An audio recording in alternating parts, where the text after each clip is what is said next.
پھر نبی کریم صلی اللہ علیہ وسلم نے عورت کی مثال دی،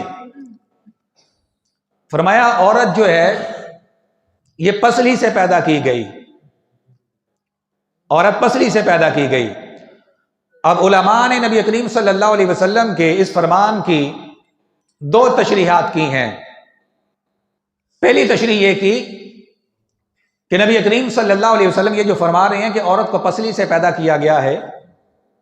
اس کا مطلب یہ ہے کہ جب آدم علیہ السلام کو پیدا کیا گیا تو ان کی پسلی سے اماں حوا کو پیدا کیا گیا۔ ایک مطلب تو یہ ہے۔ دوسرا مطلب یہ ہے کہ نبی کریم صلی اللہ علیہ وسلم عورت کی فطرت کی مثال پسلی کے ساتھ دے رہے ہیں۔ اب آپ نے اگر سینے کا ایکس رے دیکھا ہو، جب سینے کا ایکس رے کیا جاتا ہے، یا آپ جانور کی پسلیاں دیکھیں، پسلی جو ہوتی ہے وہ ٹیڑھی ہوتی ہے، وہ سیدھی نہیں ہوتی، لیکن اس پسلی کا حسن، اس کی خوبصورتی، اس کی مضبوطی اس کے ٹیڑھے پن کے اندر ہے۔ اس کی خوبصورتی، اس کا حسن، اس کی مضبوطی اس کے ٹیڑھے پن کے اندر ہے۔ اگر زبردستی تم چاہو کہ اس پسلی کو سیدھا کر دو، کیا ہوگا؟ نہ اس کا حسن برقرار رہے گا، نہ اس کی مضبوطی برقرار رہے گی، اور وہ کیا ہوگا کہ وہ ٹوٹ جائے گی۔ تو نبی کریم صلی اللہ علیہ وسلم بھی عورت کی فطرت کی پسلی کے ساتھ تشبیہ دیتے ہوئے یہ فرما رہے ہیں۔ بعض لوگ یہ سمجھتے ہیں کہ اس میں عورت کی مذمت بیان کی گئی، حالانکہ یہ عورت کی مذمت نہیں ہے، یہ عورت کی مذمت نہیں ہے، عورت کی برائی بیان نہیں کی حضور نے، بلکہ نبی کریم صلی اللہ علیہ وسلم اس کی فطرت کو بیان کر رہے ہیں کہ وہ فطرتاً ٹیڑھی ہے، لیکن اس ٹیڑھے پن کے اندر اس کا حسن ہے، اس کی مضبوطی ہے۔ اس لیے فرمایا اگر تم اس کو زبردستی سیدھا کرنا چاہو گے تم توڑ دو گے، ہاں اگر تم اس سے فائدہ اٹھانا چاہو، اس کے ٹیڑھے ہونے کے باوجود تم اس سے فائدہ اٹھا سکتے ہو۔ یہ حضور نبی کریم صلی اللہ علیہ وسلم نے سارے جھگڑوں کی جڑ پکڑ لی، کیونکہ سارے جھگڑے اسی بنا پر ہوتے ہیں کہ مرد یہ چاہتا ہے کہ جیسی میری فطرت ہے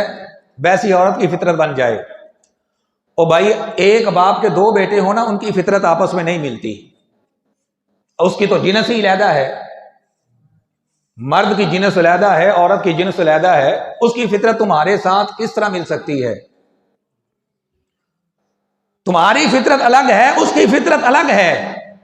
تو حضور نبی کریم صلی اللہ علیہ وسلم نے اس حدیث مبارکہ کے اندر عورت کی فطرت کو بیان کر دیا کہ وہ فطرتاً ٹیڑھی ہے،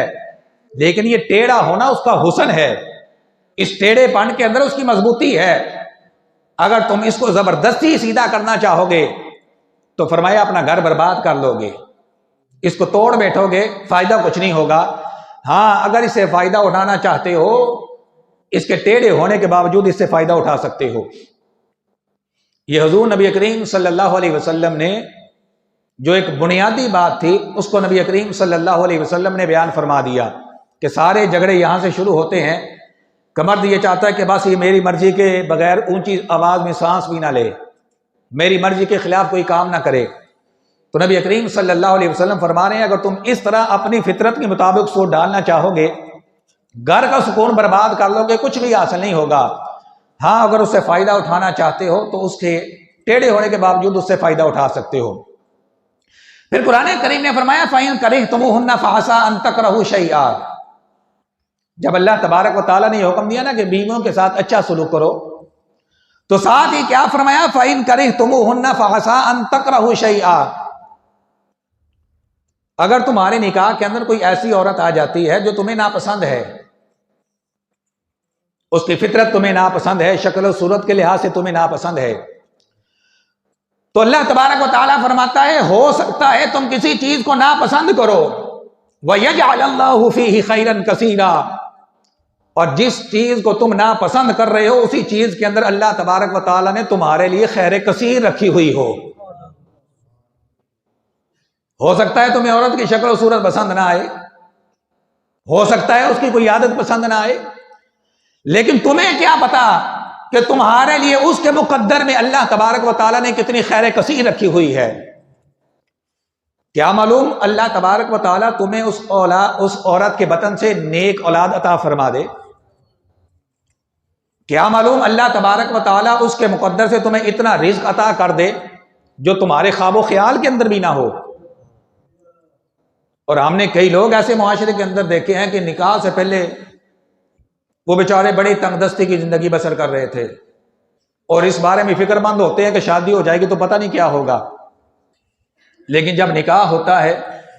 وہ عورت اس کے نکاح میں آتی ہے تو اللہ تبارک و تعالیٰ رزق کے دروازے کھول دیتا ہے۔ تو اس لیے فرمایا اگر تمہارے نکاح کے اندر کوئی ایسی عورت آ گئی جو تمہیں ناپسند ہے، فَإِن كَرِهْتُمُوهُنَّ فَعَسَىٰ أَن تَكْرَهُوا شَيْئًا، فرمایا ہو سکتا ہے تم کسی چیز کو ناپسند کرو، وَيَجْعَلَ اللَّهُ فِيهِ خَيْرًا كَثِيرًا، اور اللہ تبارک و تعالیٰ نے اپنی حکمت بالغہ سے اسی کے اندر تمہارے لیے بہتری رکھی ہوئی ہو، لہذا تمہیں اللہ تعالیٰ کی حکمتوں کا ادراک نہیں ہے، تم اللہ تعالیٰ کی حکمتوں کو نہیں سمجھ سکتے۔ اگر کوئی ایسی عورت تمہارے نکاح کے اندر آ جاتی ہے کہ جس کی کوئی چیز تمہیں اچھی نہیں لگتی، ایسے وقت کے اندر اس کے اندر اچھے اوصاف کو تلاش کرو، اس کی اچھائیوں کو دیکھو، اس کی برائیوں کو نہ دیکھو۔ اگر اس کی اچھائیوں کو دیکھو گے تو عین ممکن ہے اس کی برائیوں کی تمہاری نظر کے اندر کوئی وقت نہ رہے، اور ہمارے بزرگوں نے اس پر عمل کر کے دکھایا ہے۔ ایک بزرگ تھے، ان کی جو بیوی تھی بڑی لڑنے جھگڑنے والی تھی، جیسا کہ بعض عورتوں کی عادت ہوتی ہے، وہ جیسے ہی گھر کے اندر داخل ہوتے لڑائی جھگڑا شروع،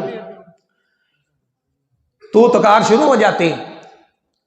کسی نے ان سے کہا کہ آپ اس کو طلاق دے کے جان کیوں نہیں چھڑاتے، طلاق دیں اور جان چھڑائیں۔ وہ کہنے لگا کہ یار تمہاری بات تو ٹھیک ہے، طلاق دینا کوئی مشکل کام نہیں ہے، میں چاہوں تو آج طلاق دے دوں، لیکن بات یہ ہے کہ اس عورت کے اندر ایک ایسا وصف ہے، ایک ایسی خوبی ہے کہ جس کی وجہ سے میں اس کو طلاق نہیں دیتا۔ اس نے کہا جی وہ کیا خوبی، ہمیں تو اس کے اندر کوئی خوبی نظر نہیں آتی، ہر وقت بولتی رہتی ہے، لڑائی جھگڑا دنگا فساد گھر کے اندر ہر وقت برپا رہتا ہے، آپ کو اس کے اندر کیا خوبی نظر آتی ہے؟ وہ بزرگ فرمانے لگے اس کے اندر خوبی یہ ہے کہ اگر کسی وجہ سے مجھے جیل میں جانا پڑ جائے اور مجھے 50 سال وہاں پر گزر جائیں، یہ عورت اتنی وفادار ہے کہ جس گھر کے اندر میں اس کو بٹھا کر جاؤں گا، اگر 50 سال بعد بھی واپس آؤں گا تو یہ اسی گھر کے اندر بیٹھی ہوئی ہوگی، میرا گھر چھوڑ کر نہیں جائے گی۔ اللہ اکبر، یا رسول اللہ،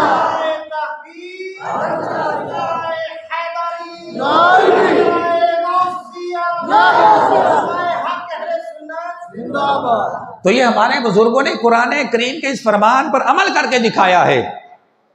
اور حضور نبی کریم صلی اللہ علیہ وسلم کا یہ فرمان بھی صحیح مسلم کے اندر موجود ہے۔ فرمایا کوئی مومن مرد جو ہے وہ کسی مومنہ عورت سے بالکل بغض نہ رکھے اور اس کو بالکل نکمی اور کنڈم قرار نہ دے، اور یہ نہ کہے کہ اس کے اندر کوئی اچھائی نہیں ہے، نہیں، اگر اس کے اندر کوئی برائی ہے تو یقیناً اللہ تعالیٰ نے اس کے اندر کوئی اچھائی بھی رکھی ہوئی ہوگی۔ وہ اقبال نے اس لیے کہا تھا کہ نہیں ہے چیز نکمی کوئی زمانے میں، کوئی برا نہیں قدرت کے کارخانے میں۔ اگر اس کے اندر کوئی حضور فرما رہے ہیں برائی ہے تو یقیناً اللہ تبارک و تعالیٰ نے اس کے اندر اچھائی بھی رکھی ہوئی ہوگی۔ تو لہذا ایسے موقع پر تم اس کی برائیوں کو نہ دیکھو، اس کے اندر اچھے اوصاف کو تلاش کرو، اس کی اچھائیوں کو دیکھو۔ جب اچھائیوں کو دیکھو گے تو برائی کے راستے بند ہوں گے۔